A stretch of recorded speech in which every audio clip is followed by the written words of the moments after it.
What's up, people? It's your girl Adeola. Guys, let's talk about the richest country in the entire world in terms of natural resources, the DRC, the Democratic Republic of Congo, once again at war, and why this concerns you. Once again, Rwanda is using the same script, the same excuse that they've used in the past to indirectly invade Congo, allegedly. If you're wondering how it's possible that Rwanda, a country with a population of 14 million, is once again allegedly the one behind the rebel group that is causing unrest in the DRC, a country of 103 million people, well, it's because a number of Western countries, the US, France, and Belgium, are backing Rwanda. Now, let me quickly talk to Rwandans, because your president is being accused of being behind the unrest in Congo, the DR Congo, while allegedly stealing Congo's natural resources through the back door. Now, those who allege this say that they have evidence,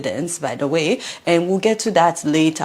Rwandans, please move closer. We get it that you love your president. He has transformed your country. You are always, and I mean always, defending him each time someone says something about your president that you don't like. But before you defend him this time around with what is happening in Congo, I think you should at least know what some people are saying with evidence, not me, of course, who am I, about the role of your president, the role of your government in the new war that is taking place right now next door to you in Goma. That is North Kivu province of Congo. Now, we know that the problem started when the map of Africa was drawn by Europeans. I mean, they have people that did not necessarily want to be a country. They drew the map and they had them together as a country. They drew lines that placed the Tutsis into different countries. That is Kagame's tribe, by the way. So you have Tutsis in Rwanda, you have them in Congo, you have them in Uganda, just like we have Yorubas in Benin and Nigeria. And then you also have Hutus in Rwanda, you have them in Congo. And these tribal issues led to several tribal clashes, the worst of them being the genocide in Rwanda that happened in 1994. But it didn't stop there. Guys, since that genocide in 1994 that killed 800,000 people, Rwanda and eventually the M23 rebels have invaded the Democratic Republic of Congo a number of times now, always in the name of going after the Hutus, the perpetrators of the genocide that happened in 1994. For how long would we invade another country in the name of this? Killing millions of Congolese people. I mean, more than 5 million Congolese people died during the Second Congo War alone. And many people will say that that is a conservative estimate. 9 African nations and approximately 25 armed groups were involved at that time, making it one of the largest wars in African history. Now, Kagame has consistently denied being involved, but the UN has several evidence to prove otherwise. Now, this new war that just started last week has already claimed the lives of at least 2,900 people, according to the UN, and they said that the number will go up. In their defense in Rwanda, and you will hear Kagame say this a lot, they are saying that the FDLR, that's the Hutu rebel responsible for the Rwandan genocide in 1994, they are saying that they are still active in eastern Congo, attacking Tutsis in Congo. In fact, the M23 is saying that they are invading Congo in order to go and protect the Tutsis in Congo. They said that the Tutsis are being marginalized in Congo. However, this is confusing because it doesn't make sense that you said that you are going after the Hutus to protect Tutsis. You took control of Goma, where there is natural resources. Is this about natural resources of protecting people? You also took control of the airport, cutting off much needed humanitarian aid to hundreds of thousands of displaced people. How is that protecting the Tutsis? Now, keep in mind that some of the people that have been killed in Goma in the last 1 week are soldiers, but not just soldiers from Congo. You have soldiers from other countries fighting with them to protect them. 14 South African soldiers have been killed in this conflict, and that one alone is already causing tension between Rwanda and South Africa. Both presidents are going at each other right now. But not just soldiers have been killed. You have children. Children were killed in this conflict. Children, young boys and girls, babies, infants. You have women, you have pregnant women being killed. Innocent men just trying to protect their wives and children are being killed. You have bodies on the streets of Goma in Congo. Some people say that about 500,000 people have been displaced, but some believe it's up to 2 million people that have been displaced right now.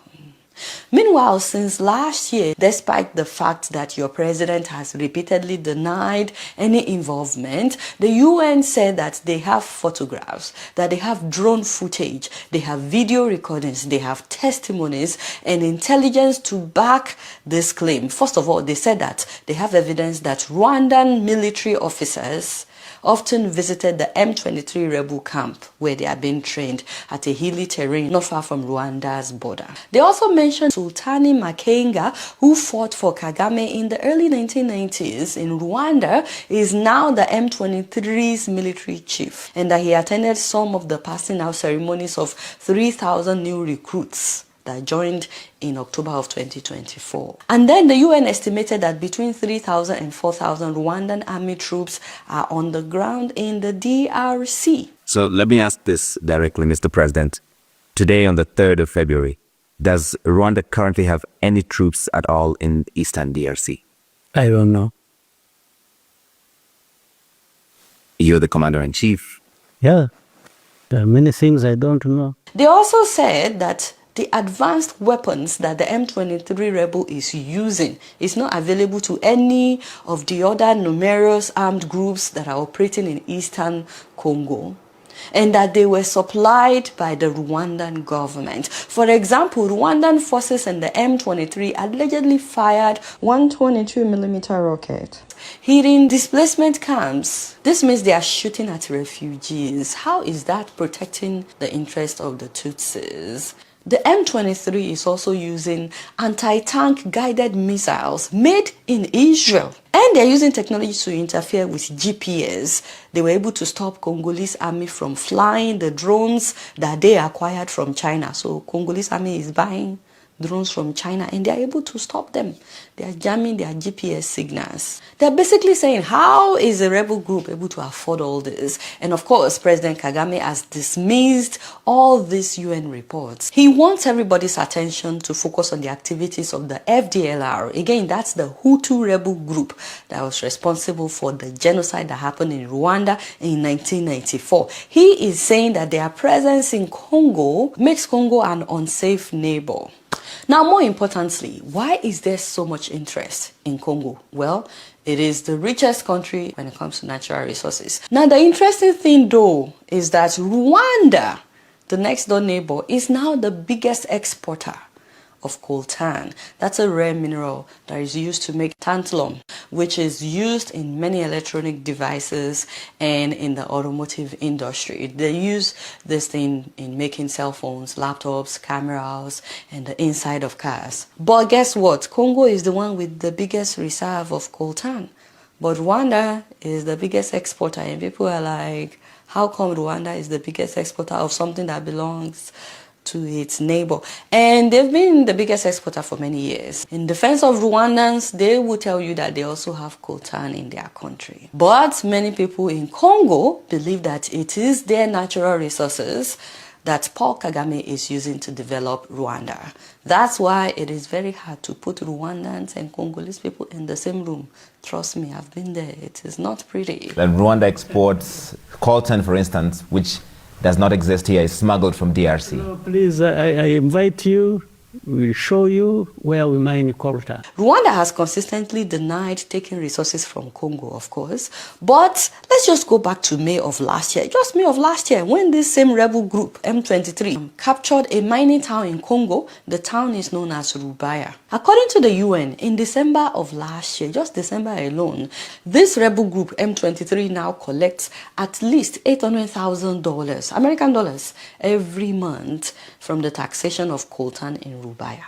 And not just that, they ensure that around 120 tons of this converted mineral is being sent directly to Rwanda every 4 weeks, every month, 120 tons. In fact, the UN have satellite images to show that a road was widened in September of last year, after M23 took over there, on the Congolese side of the Kibumba border in order to allow access for heavy trucks to carry natural resources into Rwanda. So they are basically carrying resources from Congo to Rwanda every month. That is just since May of last year, which is conflicting because the M23 rebels claim to be fighting for Tutsis in Congo, but they are allegedly taking resources through the back door into Rwanda. Why should you care about Congo, a country that has been exploited for ages? Besides the fact that this has caused a humanitarian crisis for hundreds of thousands of Congolese people, if not millions, in the eastern part of the DRC. Besides the fact that men, women, children, babies, pregnant women are being killed. Imagine losing your home, losing your life, and being on the run. But besides all of that, which are enough reasons for you to care, by the way, number one, this can easily spill into neighboring countries. Refugees may start fleeing to other countries. DRC is surrounded by Angola, Burundi, Central African Republic, the Republic of Congo, that is Congo Brazzaville, Rwanda, Sudan, Tanzania, Uganda, and Zambia. So this is not just about the people of DRC, it's also about their neighbors. More importantly, the reason that you should care is that Rwanda is allegedly not operating alone. A lot of big countries, Western countries, are backing Rwanda. And you should care because if Congo can be truly free from foreign forces, both from abroad and forces within Africa, if Congo can actually prosper, they will not only be the richest nation on earth. Forget about America, forget China, forget Dubai, forget everywhere that Africans are trying to go to right now, looking for greener pasture. It would have been Congo. But not only that, after transforming their own country, Congo, the DRC, has enough to transform the entire continent of Africa. And that's why you should care. Let's start with water. DR Congo has more than 50% of Africa's water reserve. Their water resources and hydropower in the DR Congo is valued at over 40 trillion American dollars. So much so that South Africa, Nigeria, Guinea, Angola, and other countries as well as China came together in agreement with Congo in 2013 to build the largest hydropower project in the world, generating more electricity than China's Three Gorges Dam, making it the largest power station globally. It's called the Congo River Grand Inga Project, with a potential capacity of 45,000 megawatts. To put this in perspective, the Grand Ethiopian Renaissance Dam that they are building in Ethiopia, that huge dam, is expected to generate 5,000 megawatts of electricity. The one in Congo will generate 45,000 megawatts, capable of supplying 40% of the whole of Africa's electricity needs. This was supposed to be done by 2018, by the way. Guess what? It has not even started. The unrest in Congo, as well as the corruption in Congo, is affecting us as a continent. Imagine by now, we shouldn't have electricity problem in all of Africa. Not that Congo will power all of Africa, but just imagine if they could power 40% of Africa. And then if the rest of us will get our acts together, we shouldn't have electricity problem right now in Africa. Also, while the population of Africa is 1.3 billion, do you know that Congo, the DRC, has the resources to feed 2 billion people? Because they get about 8 months of rainfall. They have abundant rivers, lakes, wetlands, and the DRC has more available farmland than any other country in Africa. The DRC has the potential to feed 2 billion people, which means that we can trade within ourselves in Africa. We don't have to import food from outside of Africa. We can buy and sell food within Africa. When you combine that with what we have in various African countries, Africa should be the one supplying the world with food. Now, besides all of that, there are untapped natural resources in the DRC are estimated to be worth $24 trillion. Although some scholars will say that is a conservative estimate, that is actually worth up to $35 trillion. And we don't even need to dig these resources. If they just focus on producing food and electricity, the DRC will prosper.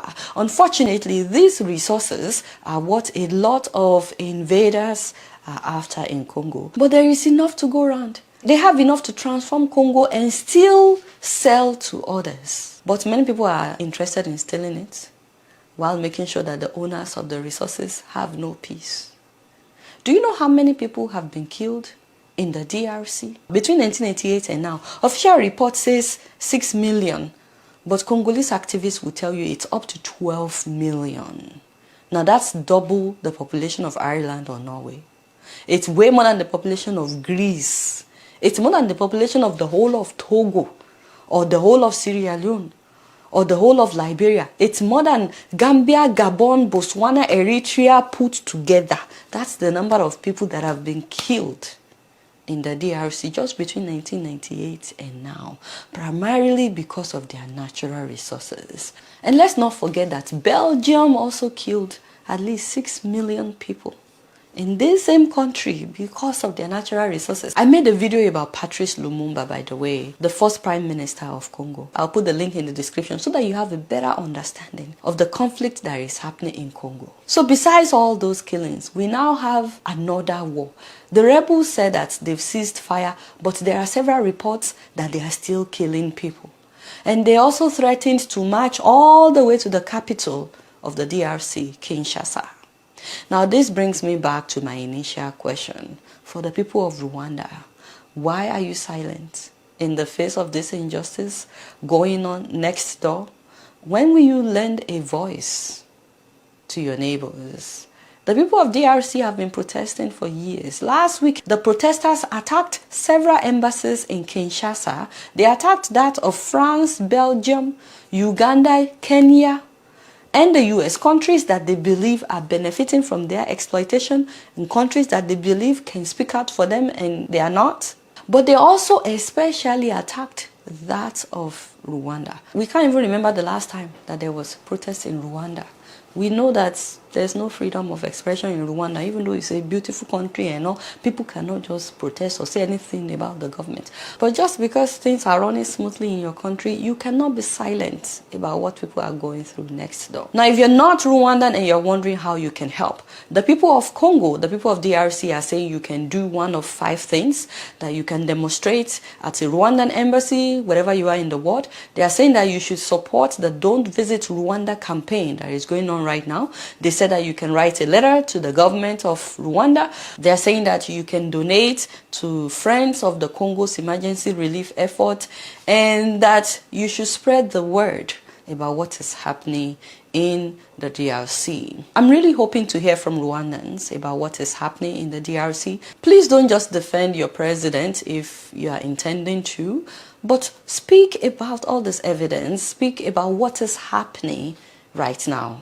next door. Also, if you're not from Rwanda, please let me know what you think about this, and please do me a favor, pay attention to what is happening in the DRC, because whether you know it or not, it is affecting us as a continent. If Congo is not free, we all are not free. Please put something in the comment section. Let me know what you guys think about what is going on in the DRC. Now, for those admiring my necklace and my earrings, I know you've been admiring it all day. As usual, this is from Ice and Gold in Atlanta, and they've started their Valentine's Day sales, 10% off if you use my promo code adeolafayehun. Also, if you buy jewelry worth $150 this month of February, you will get a free necklace. You can choose either gold or diamond, and this is the necklace that you'll be getting. It is worth $69. Now that is on a first come first serve basis. It is not guaranteed that everybody will get it. Those who order on time, they will be getting that free necklace. They have limited amount of it. The necklace is $69. This earring is $49. The ring is $39, I think. Please go on their website to confirm. Thank you so much, guys, for watching all the way to the end. Sorry that it's such a long video. Please subscribe if you're yet to, and shout out to my new subscribers. I really appreciate you guys. All right, y'all, it's been real, and I'm keeping it real up in here. Don't forget to follow me on Facebook, Twitter, that's X, Instagram, and TikTok. Until next time, I'm gonna see you later. Peace out.